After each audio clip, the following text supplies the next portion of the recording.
하나님 말씀 시편 86편 되겠습니다. 여호와여, 나는 가난하고 궁핍하오니 주의 귀를 기울여 내게 응답하소서. 나는 경건하오니 내 영혼을 보존하소서. 내 주 하나님이여, 주를 의지하는 종을 구원하소서. 주여, 내게 은혜를 베푸소서. 내가 종일 주께 부르짖나이다. 주여, 내 영혼이 주를 우러러보오니 주여, 내 영혼을 기쁘게 하소서. 주는 선하사 사죄하기를 즐거워하시며 주께 부르짖는 자에게 인자함이 후하심이니이다. 여호와여, 나의 기도에 귀를 기울이시고 내가 간구하는 소리를 들으소서. 나의 환난 날에 내가 주께 부르짖으리니 주께서 내게 응답하시리이다.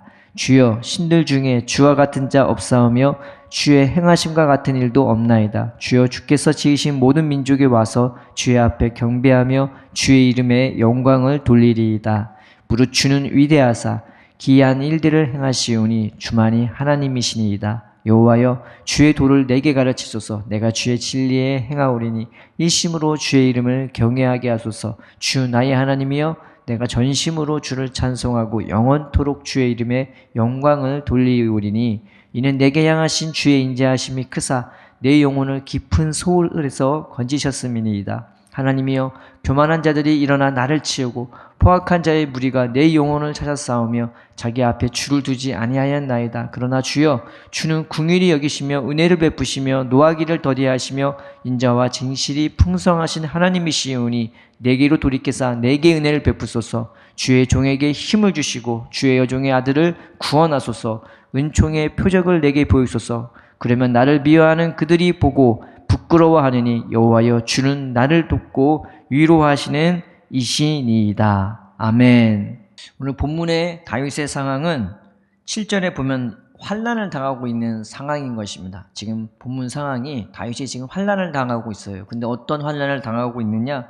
14절에 보면은 교만한 자들이 일어나서 이 다윗을 치고요, 또 포악한 자들의 무리가 내 영혼을 찾고 있대요. 그러니까 죽이려고 하는 거래요. 근데 이게 단수가 아니라 복수예요. 한두 명이 그러는 것이 아니라 떼거지로 몰려와서 나를 치려고 하고, 또 포악한 자의 무리래요. 자기를 죽이려고 달려드는 거예요. 지금 그런 환난 날입니다. 그런데 다윗은 이런 환난 날에 그저 번뇌하거나, 아니면 저들이 왜 나를 그렇게 공격하는지 분석하거나, 아니면은 그것 때문에 막 분해하거나, 아니면 낙담하거나 좌절하거나 포기하나 한 것이 아니라 이 환난 날에 더 하나님께 기도하고 부르짖는 거죠. 그거 어떻게 하나님께 기도하고 부르짖냐? 8절, 10절, 15절에 보면은 그냥 옛날 기적을 되새겨요. 하나님이 자기를 어떻게 자기들의 민족들을 구원했었는지, 그 구원의 역사를 되돌이켜 봅니다. 그 하나님이 이스라엘을 애굽에서 건지셨을 때 이스라엘은 정말 연약하고 부족했거든요. 그런데 하나님이 그 애굽조차, 그 애굽의 큰 그 군대조차 주님이 다 버려주시고 막아주시고 놀라운 능력으로 그들을 구원해 주십니다. 그 가장 연약했을 때조차 하나님은 그들을 기적으로 구원해 주셨고, 또 광야 40년 동안 그들이 얼마나 하나님을 화나게 하고 슬프게 했습니까? 그럼에도 불구하고 그들을 품으시고 안으셔서 그들을 사랑해 주시고 매일 만나로, 때로 강에서 그 반석에서 흐르는 샘물로, 강물로 그들을 먹이셨습니다. 그런 하나님의 그 신실하심을 보면서 이 다윗은 자기 하나님을 그런 하나님으로 확신하는 거죠. 그들도 구원했는데, 때로는 연약하고 때로는 완악한 그들도 구원했는데, 내가 하나님께 부르짖을 때 하나님이 내게 응답할 거라는 그런 확신이 생기는 겁니다. 또 하나는 13절에 보면은 자신이 예전에 구원했던 하나님을, 나를 가장 절망 속에 빠졌을 때 자기를 건지신 그 하나님을 기억하고 있는 것입니다. 여러분, 내가 하나님께 어떻게 은혜를 받았는지 한번 잘 돌아보세요. 가장 내가 은혜를 크게 받았을 때는 내가 제일 연약했을 때, 내가 가장 어찌할 바 몰랐을 때, 그때 주님이 나를 붙드시고 만져주시고 위로해 주시고, 그것이 나에게 가장 큰 생명 아니었겠습니까? 내가 때로는 완악하기까지 했는데 그런 나도 이스라엘 백성처럼 주님이 사랑해 주시고 붙들어 주시고 위로해 주시고 평안을 주셔서 것을 우리가 바라볼 수 있는 것입니다. 그러면 지금 환난 날에 우리가 더 주님 앞에 부르짖으면 하나님은 얼마나 더 우리의 기도에 응답해 주시겠습니까? 그래서 7절에 보면은 나의 환난 날에 내가 주께 부르짖으니 주께서 내게 응답하시라는 그런 확신이 있을 수 있는 것입니다. 지금 내가 기도할 때 주님이 나에게 응답해 주실 것이라는 그런 확신이 있는 것입니다.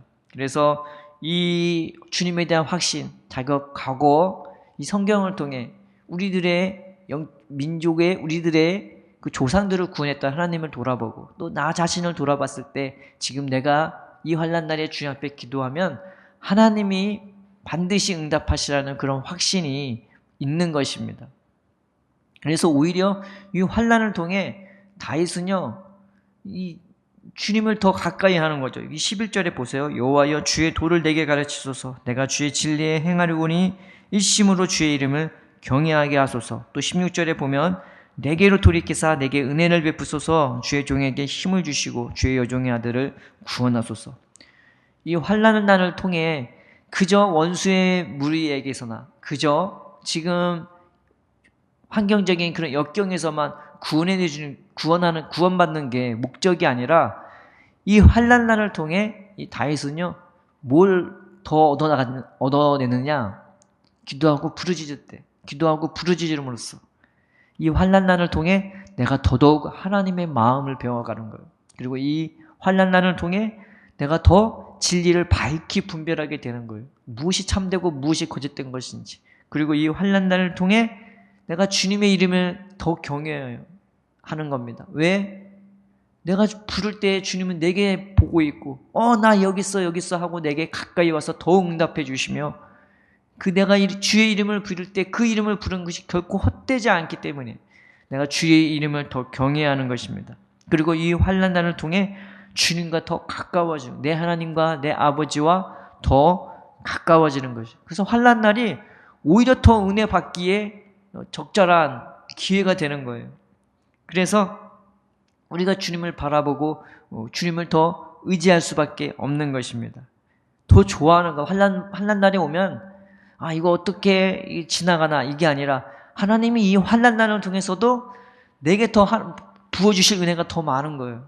그래서 하나님께 더 기도하고 기쁨으로 매달릴 수밖에 없는 것입니다.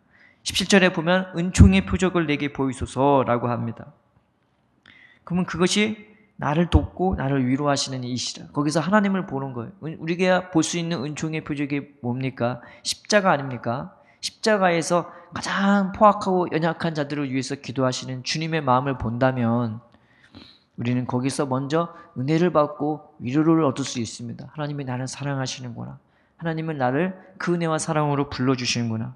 또 하나 이 십자가에서 부르짖는 그 주님의 모습을 본다면 하나님께만 부르짖는 그 예수님의 모습을 본다면 이것이 나에게 본이 되기도 하는 것입니다. 오늘 성경의 본문의 다윗은요 이거 갖고 나에게 다가온 환난 날을 가지고 막 번뇌하거나 분석하거나 이거 어떡하지 고민하는 것이 아니라 그저 하나님께 기도하는 모습으로 살아가는 것입니다. 그저 하나님께만 기도합니다. 그저 응답이 올 때까지 부르짖는 것입니다.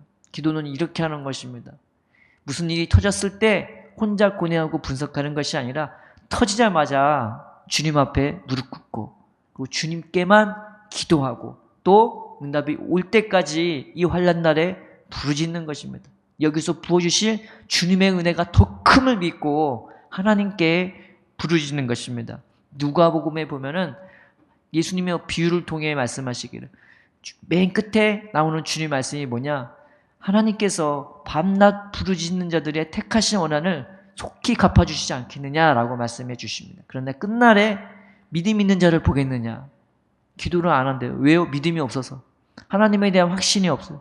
그러니까 혼자 고뇌하고 혼자 분석하는 거예요.